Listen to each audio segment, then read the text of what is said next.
Namaskar and good afternoon. Welcome to the first interaction episode with Mohanji. We are delighted to welcome Mohanji to the United States. Mohanji is well known all over the world. He's known for his impactful writings and his meditation programs and retreats that are conducted all over the world. He has a growing followership of over 300,000. He has a huge base here in the US, people who are reading his blogs, people who are practicing his meditations. So we welcome Mohanji for his first interaction to the US audience. Thank you. Mohanji, I'd like to begin with your recent visit to the Himalayas, where you had been to Uttarakhand and seen enormous damage caused by nature. Could you talk a little bit about your experience and what happened and how is it being addressed? Well, yeah, we as a group, 5 people, we were there when the cloud burst. We were in a place called Joshimath, and Joshimath is about 30 kilometers away or before Badrinath. Our destination was Badrinath. But the cloud burst happened on our way, where the roads were all or washed away, and we were in Joshimath in the India-Tibetan border police camp, so we were quite safe. But the devastation was very, very, very bad. So many people died. What the government says or what the people or the media says, it's much lesser than what the actual problem was. And we could not do much because the road ahead of us and before us, they were all washed away. And we had to stay in the camp until the sky cleared and we were able to go, and the helicopter started, etc. And now what we are doing, Amukher, as a charity organization, what we're doing, we're trying to adopt villages. Most of the aid and most of the relief support has reached the tourist locations. But the villages which were affected, which probably you have to walk miles to reach them, they're still stranded. So we are adopting villages, we are trying to give them the basic necessities, we are trying to educate the children, we are trying to heal the sick and the wounded. All these things are happening. So, and we came off after 5 days when the sky cleared and the roads were reasonably okay to travel. I came back by road. But the devastation was huge. Many, many places were completely gone, washed out. We still do not know how many people died. So I would presume it would be anywhere between 20,000 to 50,000 on a conservative level. So how can people from the United States who want to participate and help in the program, help in the rebuilding efforts, how can they participate in this? I presume people in the United States could work with ACT Foundation, the local ACT Foundation, USA, and you could coordinate with the Amukher activities there. We are working with various other organizations. There are various organizations who are trying to rehabilitate them. Some are trying to provide medicines, food packets. So we work with various organizations in various levels. So ACT Foundation USA would be the right platform to talk to them and get things moving. That would be more appropriate. Otherwise you can deal directly or you can work directly with Amukher in India. But I would presume this would be better. Yeah, for viewers who would like to know, there is a website for Mohanji. It's called www.mohanji.org, mohanji.org. And there is an email address that you could write to for ACTS Foundation USA, which is actfusa@gmail.com. And we could give you more information about how you could participate and provide assistance for the ongoing efforts at Uttarakhand. My next question, Mohanji, is about the theme of your teachings, which is unconditional love, which brings peace. Could you talk about this theme of unconditional love and how does it bring peace? The basic nature of every being is unconditional love. Like if you look at the nature itself, it's unconditional love. A tree provides oxygen, or a tree provides shelter or shade, even for a woodcutter. The sun rises every day and nourishes the earth and vanishes. The whole nature is about unconditionality. And our basic nature is also unconditionality. But what happens is, in the real rush of the world, in the life where we are used to competition, one-upmanship, failure and success, all these dualities pushes us to behave in a transactional manner. So it's become more transactional, and that brings pain. So unconditionality is basically a spontaneous expression of every human being. But if I would say that unconditionality has to be experienced, this is the truth.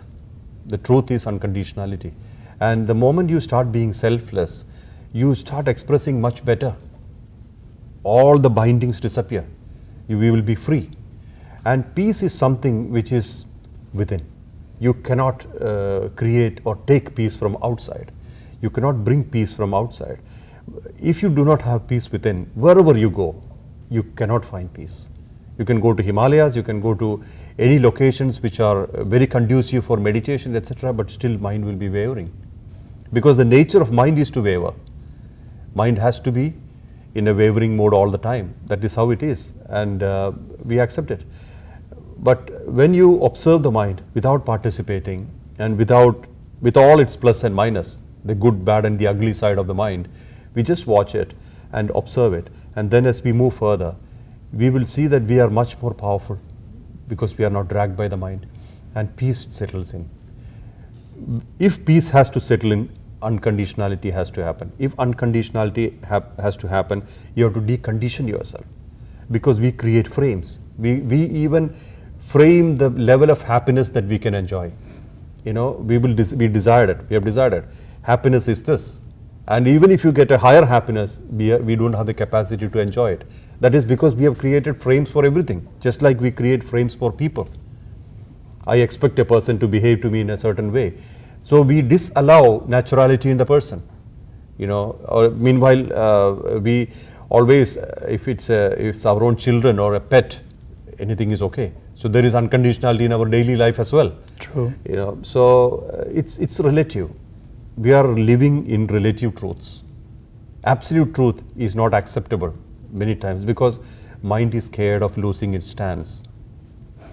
You know, mind if mind is left free, it will create havoc.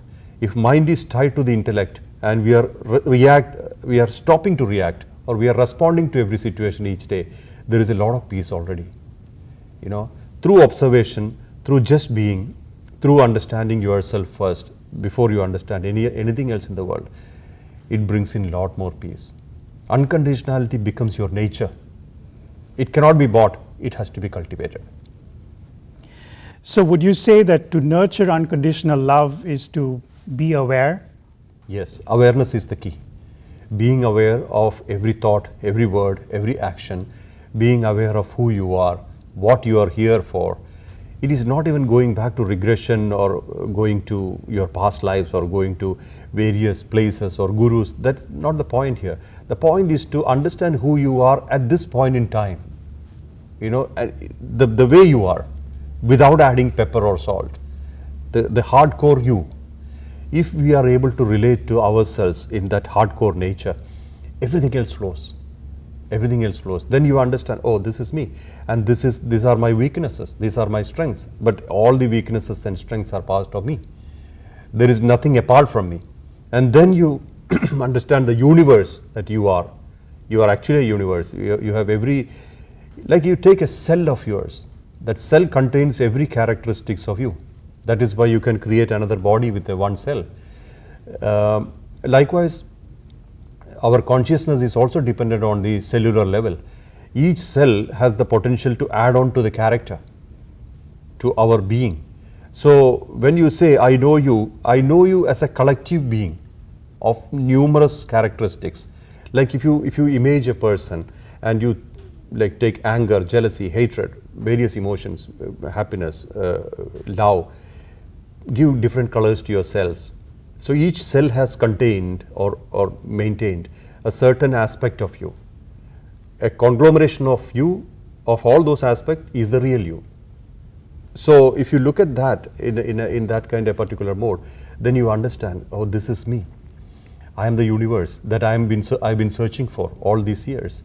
And once you are clear, and once you are aware that you are the universe that you've been searching for all these years, you can easily see yourself in the whole world.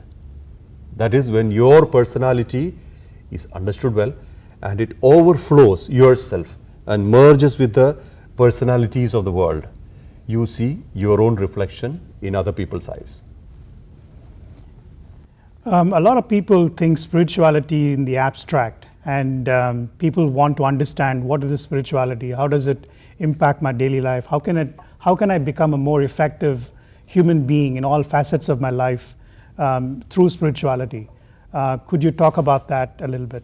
Well, a spirituality cannot be apart from you. I'm not talking about the religions. Religions are basically like roadmaps. Like you can choose any religion you like to follow. It doesn't matter. All these roadmaps are leading to one God. Everything leads to one God, the ultimate God. And the spirituality is something which is your nature. You are spiritual by nature. You have to be, because anything related to your origin is spiritual. What are you? Remove the skin, remove the conditionings, remove the body, remove the color. What are you? And then once everything is removed, you understand, okay, this is me. And that exactly is the spiritual side of you. That is beyond all the dualities where you stand. That is exactly where you start from. You started your journey from. And from there you have progressed. But what happens is, because we use a mind, we have various divisions formed. Because mind creates many barriers. It creates many different ideologies. It maintains ideologies. It provokes various thoughts, words, actions. So we start buying them. We start feeling that is it. This is me. Me plus this religion is equal to the completion. Sometimes not. Away from all this, you are complete. Away from a guru, away from a path, away from everything, you are completely self-sufficient within you. That is your spiritual side. True spirituality will keep you liberated, unbound. This is the truth. So whenever we think about what is spirituality, you can measure your progress by looking at how far am I liberated in real sense. Am I bound by any ritual? Am I bound by any philosophy? Or am I bound by any people or person? Or I'm fine the way I are. I'm joy, I'm happiness. I am by nature happy. With or without a thing, I'm happy. If this is clear, automatically fearlessness happens. Absolutely no fear. Nothing to be afraid of. What is there to be afraid of? We have taken this body for a duration. We will shed it anyway. If you take the next 100 years from today, even the child born today will not be existing in this world. It will be a completely new generation. What are we talking about then? So what you could do today is to spread unconditional love. Love every being. Love every object, inanimate or animate, doesn't matter. So whatever our presence here is well delivered. What are we here for is well expressed. That gives you automatically liberation. It leads you to liberation. So this is exactly the point about spirituality and liberation. If spirituality does not lead you to liberation, it's not worth it, because we already have plenty of habits. Do not add another habit and say, oh, without this I cannot exist. Everything binds you. Even probably the image that you see in the mirror could bind you, because you see that this is the image of mine. I have to be like this. So tomorrow when the image changes, we become sad. Likewise, there are no losers or winners in this game. They are all relative. Someday you lose, someday you win, but you still float on. You flow on like a river. So spontaneity elevates you, and spirituality liberates you. So these are the signs of the white path, the path of liberation. Nothing binds you. Nothing should bind you. And that brings in lots of peace. Yeah. So one of the practices that you recommend that people take up is meditation. Could you talk about the Power of Purity meditation and the 360-degree meditation that you have? Yeah, they both are free to download from mohanj.org. Power of Purity meditation is basically a communion with yourself. You are forgiving, you are unhooking, you are releasing, and you are liberating yourself. It's like a daily bath. If you practice this every day, huge changes can happen within the consciousness. Where things will be fine or not so fine, you are fine. our dependency on external objects or people or situations will reduce. That is the advantage of power purity. All my teachings are free because I mean to assist the world. And 360 degree is to root yourself on your spine. Spine is supposed to be the stairway to heaven. So the more you are rooted on your spine, you are not operating in the 120 degrees level year to year, usual operating level. And when we add the 240 degrees, which we miss every day to this, so that we are in 360 degrees.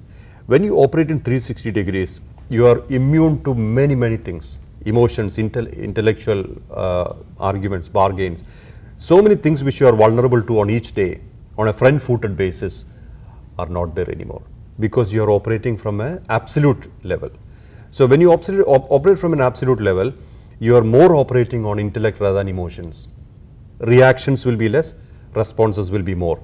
When you are constantly responding to the situations around you, you are absolutely peaceful. Your operating level shifts to balance, peace, and kind of equanimity, so that the operating platform changes to unconditional love. Means you love a person just for the sake of loving, not because you expect something back. Expectation always leads to sorrows. We expect another person to behave to us in a particular way. It makes us sad. If he doesn't, it makes us sad. So that will change. It will change. Okay, this is this particular mood. It's okay, no problem. So that arguments, fights, anxieties, all these things will reduce, and we will be preserving the energy if you are on 360 degrees. So both the meditations are free to download from mohanji.org. So these are the two, but most importantly, be aware on a daily basis, on a perpetual basis. Be aware of your every thoughts, every words, and every actions. Decide that no thoughts are passing on in an unconscious way. No words are uttered without the mind being present. No actions are done without a conscious participation. If this is done, you will not have much sorrows. You will be powerful. You will be successful. So this is the fundamental.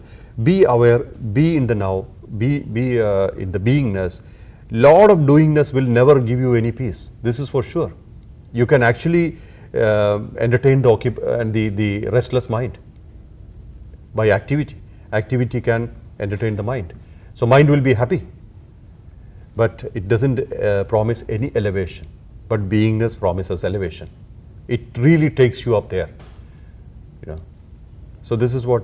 Then there are a few other things also in our retreats and stuff. But that's all to bring you to yourself, making you established in yourself so that you can be established in the world outside.